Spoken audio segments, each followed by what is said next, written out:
Hello everyone, and welcome to another playthrough of a Rangers of Shadowdeep scenario with me, Owen Staton. Apologies to all who have waited a long time for this scenario, but things, life gets on top of you sometimes and things happen. So here I am though, with the last one in this current series, before we go on to the Burning Light scenario. Here we are, on the upper level of Tor Verden. Now this is the final scenario in the initial group of adventures which have been put together in this, the rather wonderful Rangers of Shadowdeep companion or Rangers of Shadowdeep rulebook, where everything is compiled. An excellent purchase for anyone who's thinking of getting into this game. As you can see, the board I have assembled here is supposed to represent the top of the tower of Tor Verden. The place where everyone has come in order to find out what evil is starting to encroach upon the lands. This dungeon area is the upper level of the tower. Here we have a pile of wood upon which is tied a soldier screaming for help. And here we have a couple of ancient stone structures which are ruined. This area around the tower is actually a wooden palisade on the edge of it. So if you can imagine, this tower is probably about 50 or 60 foot high, and then it has a wooden palisade. And here at the back end is an old throne, a stone throne. Our heroes have reached the top level of the tower at last, after many battles, many defeats, many victories. And here they are, waiting to encounter the great evil that lies at the heart of Tor Verden. I'm going to read the little piece of fiction that comes with the scenario, just to give you a picture of what we're looking at here. Then I hope you can sit back and enjoy with me the adventure as our heroes try to reach its climax. Nearly a century ago, at the end of a brief war with Larenthia, the king of Alador ordered a line of beacon towers constructed along the border between the two countries. These towers were used once during another brief border skirmish, but became mostly redundant when a lasting peace was formed between the two kingdoms. For the next 80 years or so, the towers were neglected, abandoned to the wear of time and the elements. When the Shadowdeep swallowed Larenthia, these towers now marked the edge of the known world. Although most were in poor shape, they were quickly reoccupied. A week after Larenthia fell, the forces of the Shadowdeep surged up and assaulted the line of towers, swarming over the defences with a tide of gnolls, undead and evil men. On that horrible night, the beacon towers burned with a phantasmal green light, announcing to everyone within 30 miles that the Shadowdeep now controlled the border. Only in a few spots along that line could the light of orange fire be seen, offering just a sliver of hope that the warriors of Alador were still fighting to hold back the darkness. Dramatic stuff. Okay, who have we got here? Well, those of you who followed all the way through this campaign that we played, really, will recognise these adventurers. This is Garesh, the second son of the Lord of Kalgor. He has fought his way through all these border and skirmishes, all along the towers, over the rivers, through the infected trees, until he has finally arrived at the top of Tor Verden. Along with his hound, his faithful hound, Mechte, who has been with him on every adventure so far, mostly unsuccessfully, to be honest. This here is his faithful friend, Kaini, one of the soldiers of his father's retinue. She's a barbarian warrior and a feared foe for anybody. And here we have our final adventurer, Fortek the Wizard, an elven ambassador from a nearby kingdom who is visiting with the father of Gortek, only to be caught up in this war with the encroaching Shadowdeep. This adventure is the final one, as I have said, and here we have our villains. Here we have the Shadow Knight. A shadowy figure that emerges from the darkness to be seen on the corner of one's eyes in the deepest part of the woods, a shadow's shadow, if ever there was one. And here we have his henchman. I did not have any gnolls, so this hobgoblin captain, chieftain, who sits in the tower, doing the bidding of his master. the most evil creatures you would ever know. And you can just see them, but on the wooden palisade surrounding the tower are 3 orc archers. These archers with crossbows are here to protect the Shadow King, the Shadow Knight, and will fire at anybody who enters the tower. Okay, at the beginning of the adventure, this is a trapdoor, and 2 of our heroes will enter through the trapdoor. At the beginning of turn 2, the next 2 heroes will enter, and so forth. And we will go on and see how it runs. This should go on for 5 turns. At the end of 5 turns, things should change. And I've got my dice here, so hopefully you can all see the rolls that I make. So, as I said, my name is Owen Staton. I hope you've enjoyed these playthroughs. And here is the final one, the upper level of Tor Verden. So here we go. With a creak, the trapdoor opens. And out comes our hero, Goresh. Goresh is the ranger. His turn, he goes first. He has a movement of 7 inches. So here with my vintage Games Workshop tape measure, Goresh comes up and starts to make his way slowly across the upper level of the tower. Looking around, all is in shadow. Around him, trees stretch out for miles, blowing in the wind, dead, broken, creepy, claw-like trees. And yet he makes his way along the top of Tor Verden, a chill wind biting at him. Leaping up from below comes his faithful hound, Melte. He moves along and stays with his lord, again looking around to see what happens. At the moment, all is quiet. Too quiet, I would say.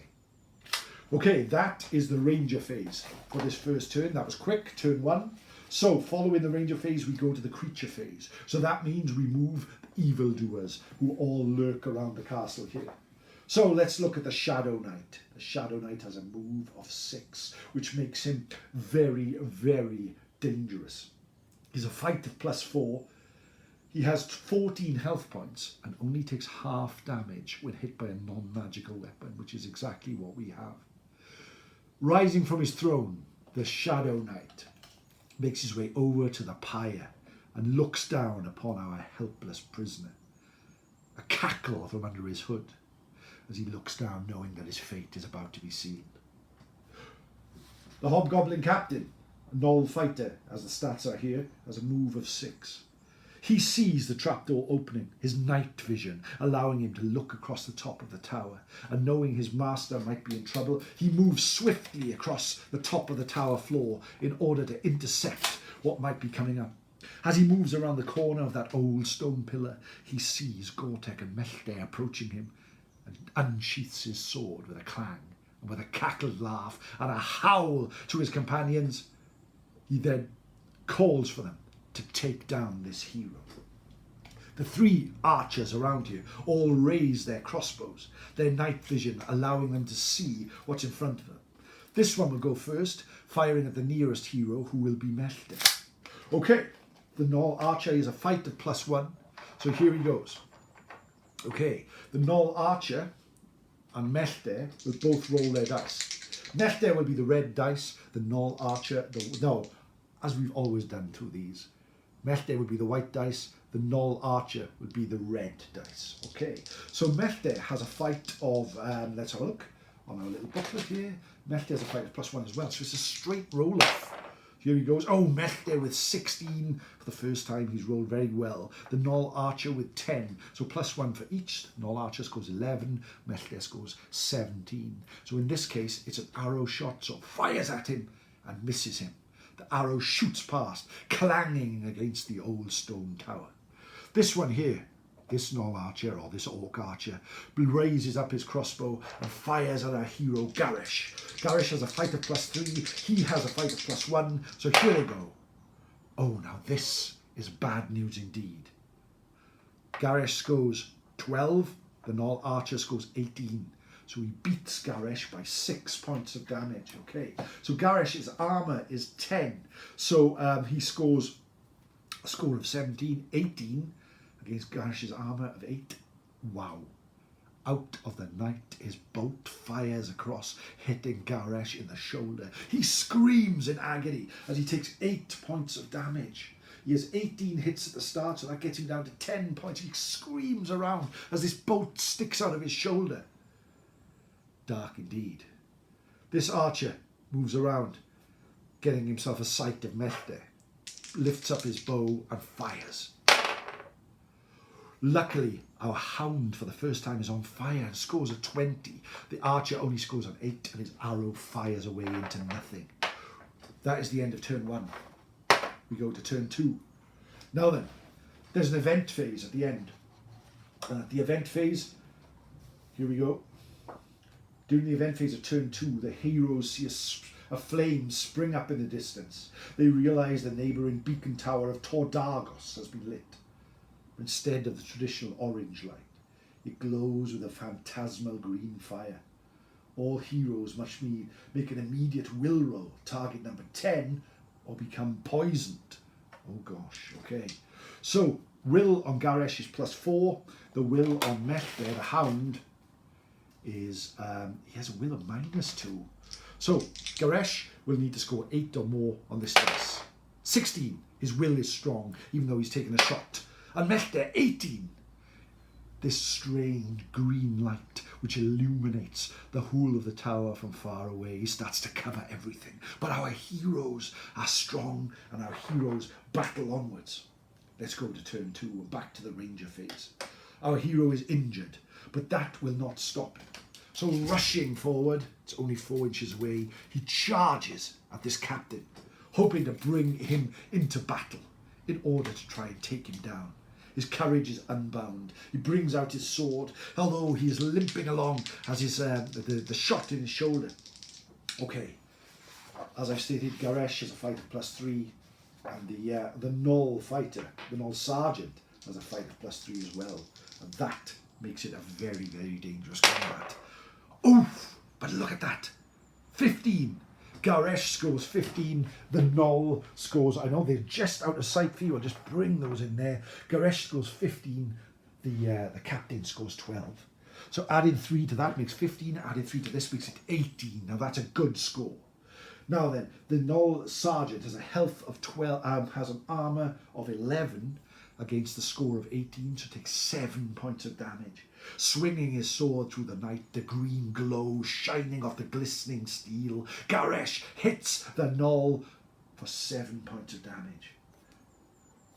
Leaving him on but 5, he staggers against the post, but knows that he will battle on. Okay, it's the companions. The companions can move the same the next time if they are close enough to our hero. So he can move in the ranger phase. Mechta charges in to support him as well.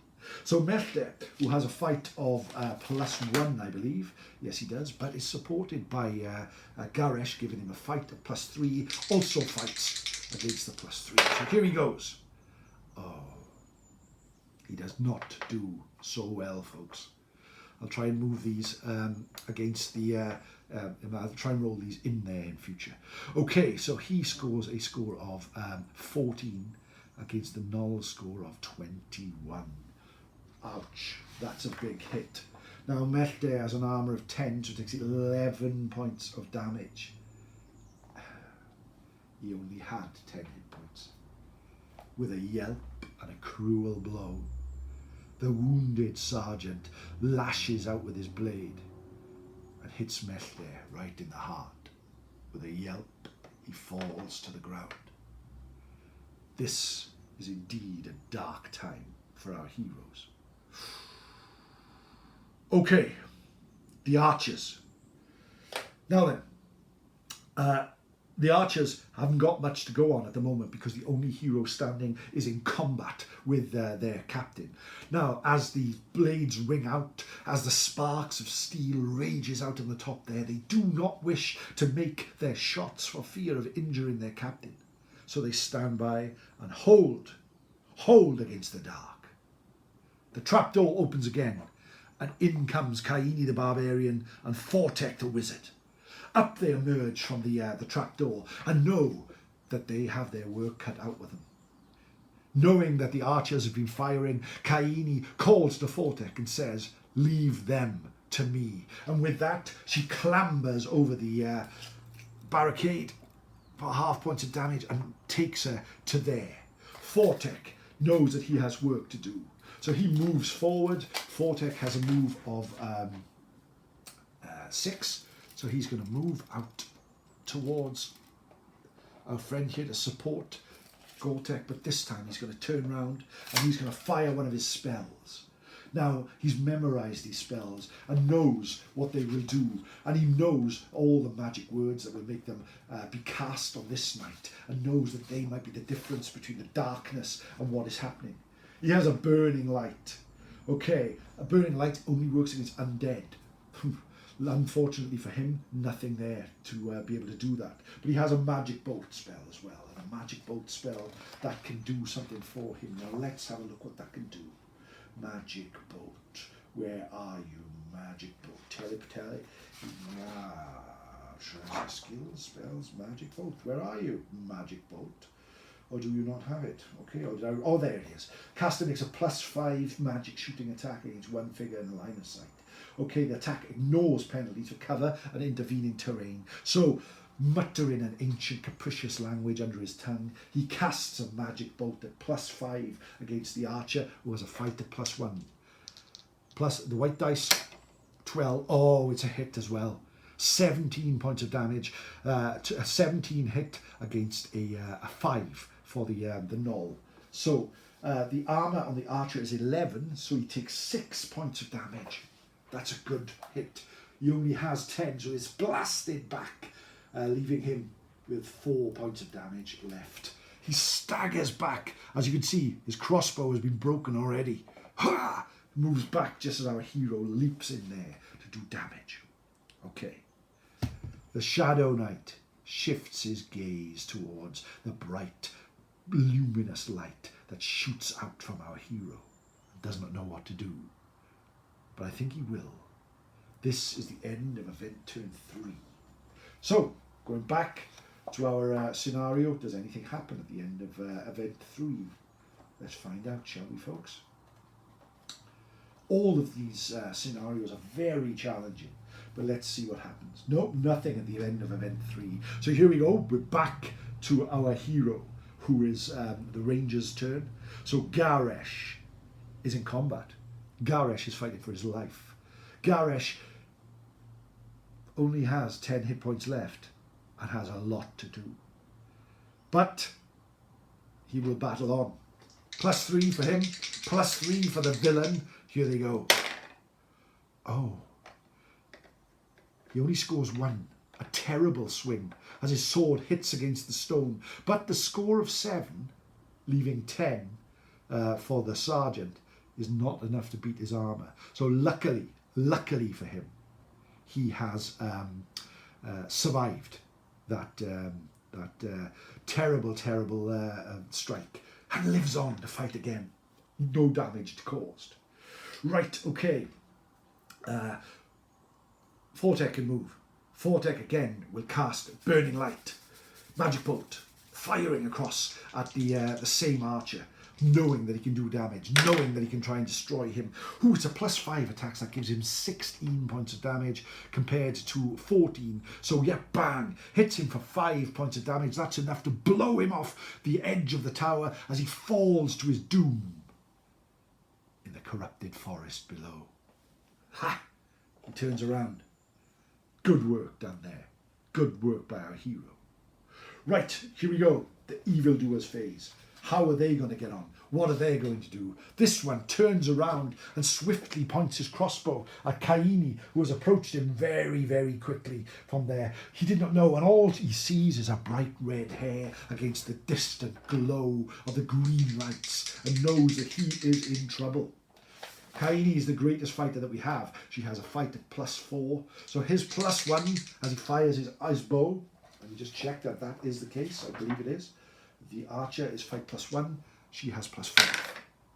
16 for her, 13 for him. So she scores a score of 20. He scores 14. His panic shot fires over her shoulder. Whew. Luckily for him. This creature here moves to the side, hoping to get a shot of the wizard who has taken out his companion. A chill falls over his shoulder. as he knows what could occur. Takes a shot.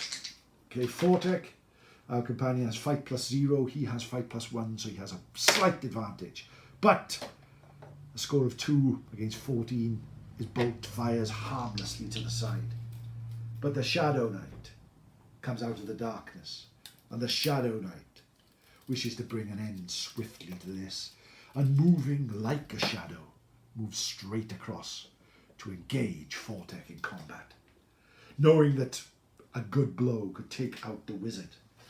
Okay, Shadow Knight, let's see what you're made of, as he brings his Dark Blade fight +4 against Fortek's +0. And let's see what he will do.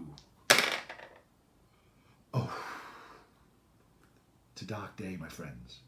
He scores 19 to Fortek's 6. That's a big hit. A big hit. 19. Now, Fortek has a armour, which is quite low, of 10. So is scores, so that is 9 points of damage against Fortek, who has a health of 12, leaving him on 3 points of damage. A cruel blow to take out our hero. Whew. He staggers back, but lives on. And that, my friends, is important. That he could survive this and could battle on. Sorry, we're turn 3, not turn 2. Getting sloppy here. Oof. Now that's dangerous. But here we are. Hope springs eternal as we move into the companion phase. And first of all, although you can't move them just slowly back so you can see them a little more, Kaini charges in to fight this archer. She swings her heavy barbarian blade round her head, and with a fight +4 against his +1, hits the wall. Clang! Causing him to, in fact, he actually wins the combat, forcing her back, but with a score of 8, he doesn't beat her armour. So he staggers her back, pushing her with his crossbow, hoping to lift it up and fire it again. Fortek, the Shadow Knight, has plunged out of the darkness, but now he will face the might of our wizard, who is going now using this undead creature. There is an undead creature, and that is the Shadow Knight. So he is going to cast his spell against the evil creature here, and makes a +3 attack against all undead creatures within 8 inches in line of sight.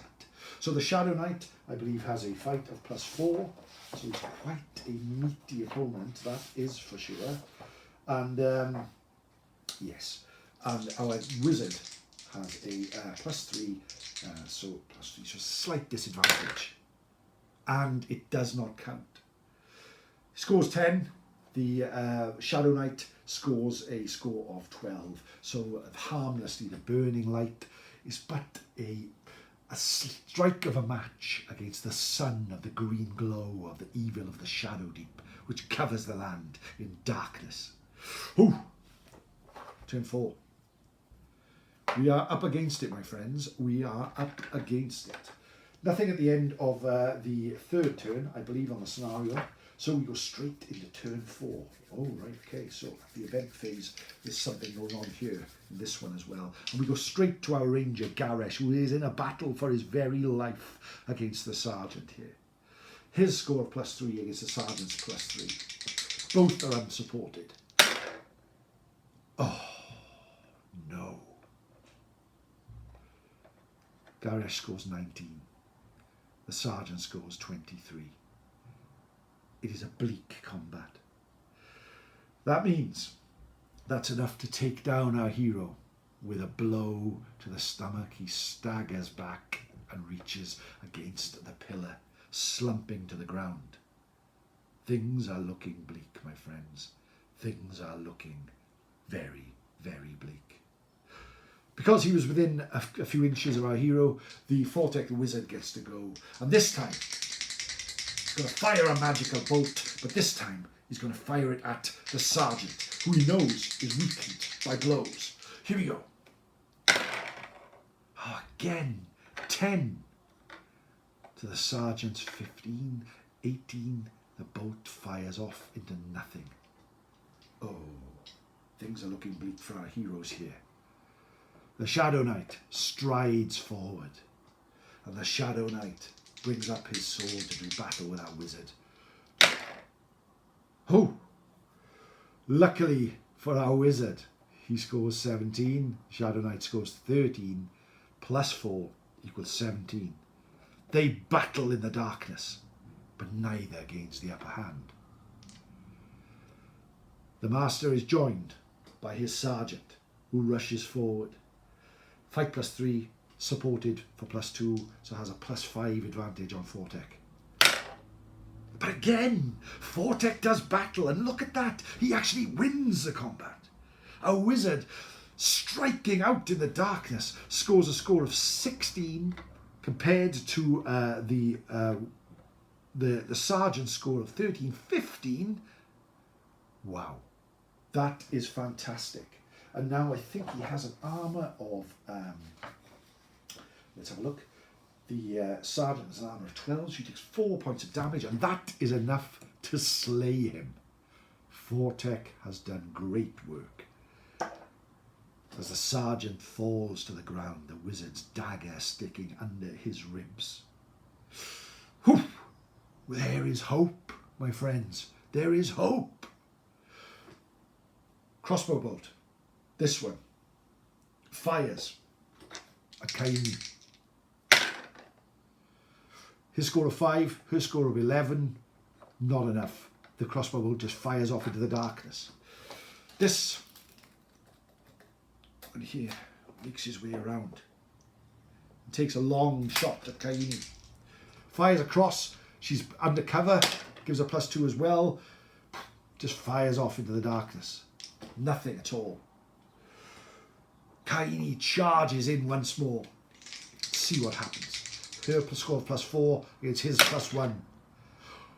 Wow, she scores 21 to his 13. So therefore, the Gnoll Archer with an armour of 11 takes 10 hit points of damage, and that is enough to send him sprawling from the tower and falling to his doom. Kaini has given us hope. Things could go well for us, if only the dice fall in our favour. This is the end of turn 4. Let's see what happens.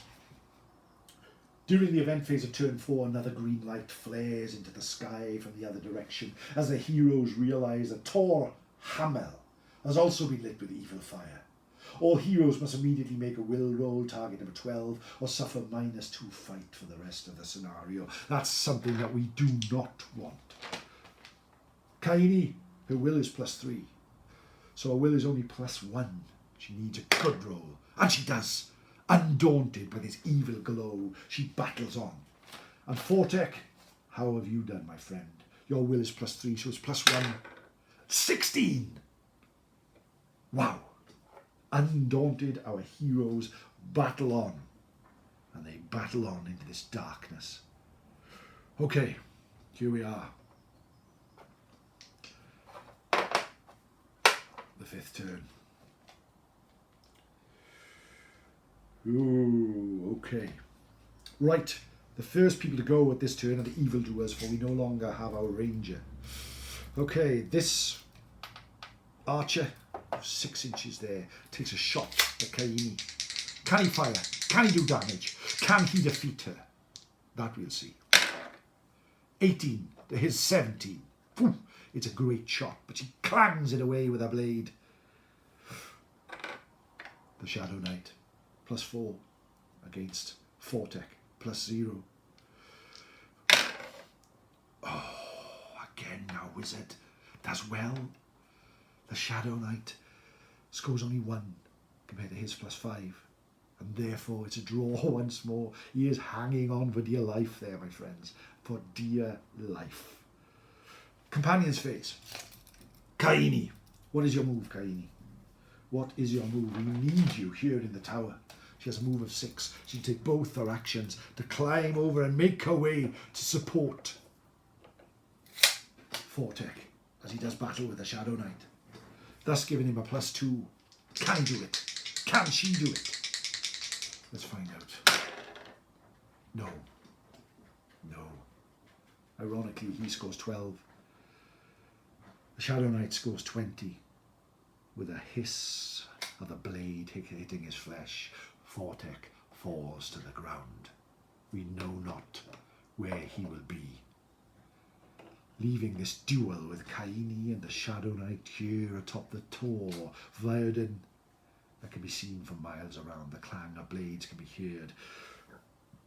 This archer will not fire at her as she is in combat, but will move around this way. It says here, after turn 5, the Shadow Knight will spend any actions it can to move into contact with the woodpile. If it is in contact with the woodpile and not in combat, it will spend an action to murder the helpless man on top. If it has another action, it will spend it to light the pile, and a green flame will erupt in the tower. Well, he's in combat with Kaini, so he cannot move at this point. So here we go. He goes first, and we'll do combat with Kaini. Both are +4. Now this combat could be for the fate of the very kingdom of Calgor. So let us hope that Kaini has it in her. She has come through many an adventure. She has come through many a battle. Let's see what she does. She has fight +4, so does the Shadow Knight. She scores 16, giving her a score of 20. He scores 15, giving him a score of 19. She is victorious. But she does not have a magic weapon. A blade which would have been fearsome springs through the night and would have hit him for, his armour is 12, so she scored 20, would have hit him for 8 points of damage, causes 4 points of damage on his 14, getting him down to 10. Wow. She has a lot to do. Hits him back. Hits him back. Okay, he's out of combat. So, our heroes are moving on. Okay, so it should have been him first, shouldn't it? I hit out with her first of all. So, the archer will fire at her. Oh, look at that. She deftly avoids his bolt, which fires through the night and does no damage. But undaunted, the Shadow Knight moves back into combat with her. No, the Shadow Knight will move towards the pyre in order to light it. Moves for one, rushes away from her, rushes away from the blow, his tattered robes ripped and torn, but is evil and daunted, and uses his action to light the beacon. A green glow fires through the night. And now, Kaini has to make a will roll target number 12. Her will is +3, so she will roll, target number 12. Okay. Let's see. How she is undaunted and battles on again. Wow, my friends. It's turn 6. The Shadow Knight's turn. He has murdered the soldier on top, who has died in a bout of green flame that stretches up to the sky. He turns around, and with every beat of his dark heart, he rushes in to fight with Kaini once more. Here they go. A battle for the ages atop the Tor. She is victorious again, but only scores a final score of 11 to his 6. So therefore, the clang of blades, the battle amongst them. But they were both masters. There was no victory. Okay. The archer cannot find a good shot, so moves around looking for a better one. Well, she does battle once more with an evildoer. Oh, she only scores a score of 7. Well, he scores 18.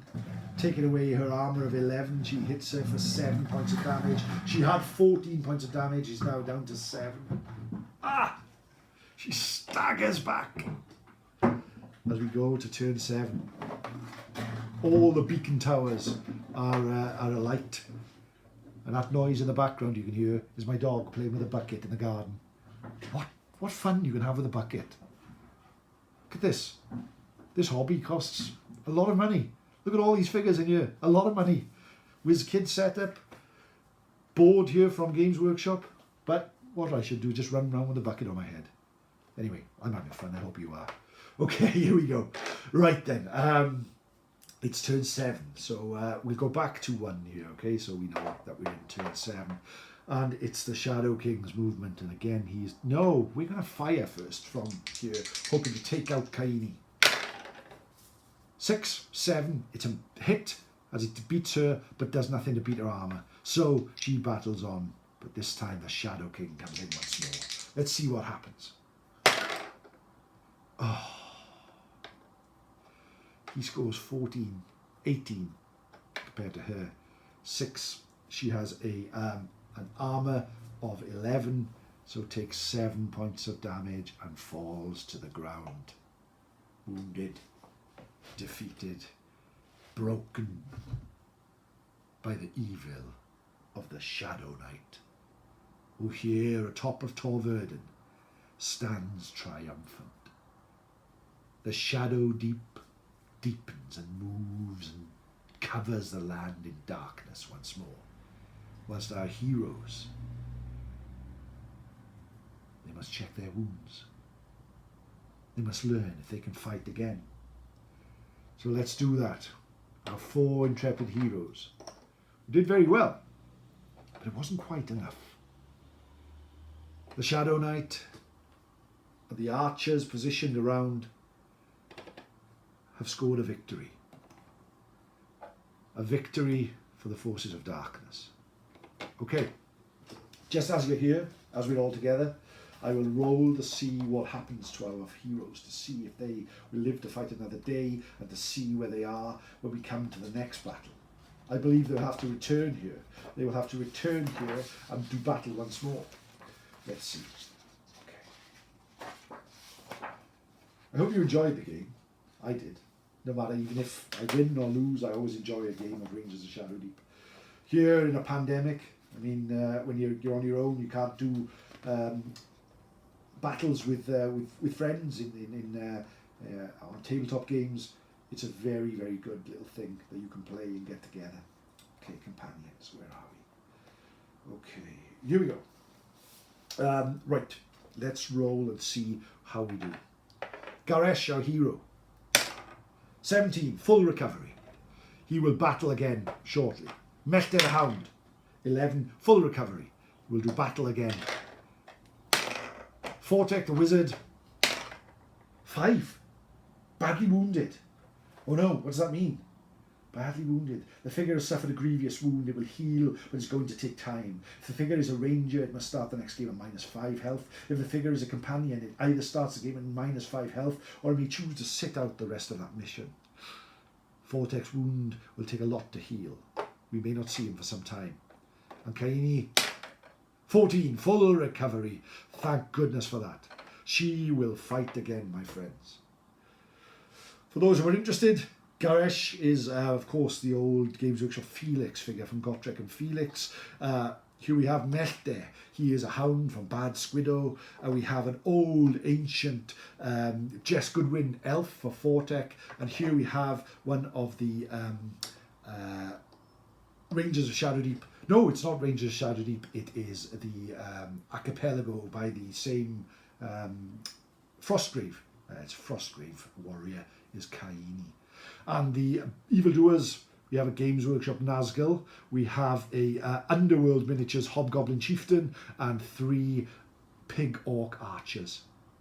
All of these are available. And here as the throne, we have a very, very old, from the first ever Games Workshop line of Middle-earth figures. Played on a WizKids dungeon with a Shattered Dominion tile from Games Workshop. Very old Games Workshop. Tape measure and some ancient D20s. Thank you for joining me, ladies and gentlemen. Thank you everyone for watching. I really hope you enjoyed. My name is Owen Staton. You can follow my other YouTube channel, which is Time Between Times Storytelling, for more stories of Welsh myths and legends, ghost stories, etc. And I've just started a podcast called Time Between Times Storytelling, which you will find wherever you find your podcasts. Please check it out. Please leave a comment, please like and subscribe, and please get in touch if you want to speak to me. I will certainly answer any queries I get. Not the most technical game, but an enjoyable game. Rangers of Shadowdeep. I recommend it for anyone who wishes to play some solo games. Very, very good book. I got this one from the comic shop in Swansea. And oh, the Soldier was played by the knight from an ancient red dragon Citadel box set. I hope you enjoyed, everybody. Take care of yourselves. I'll see you soon. Bye bye.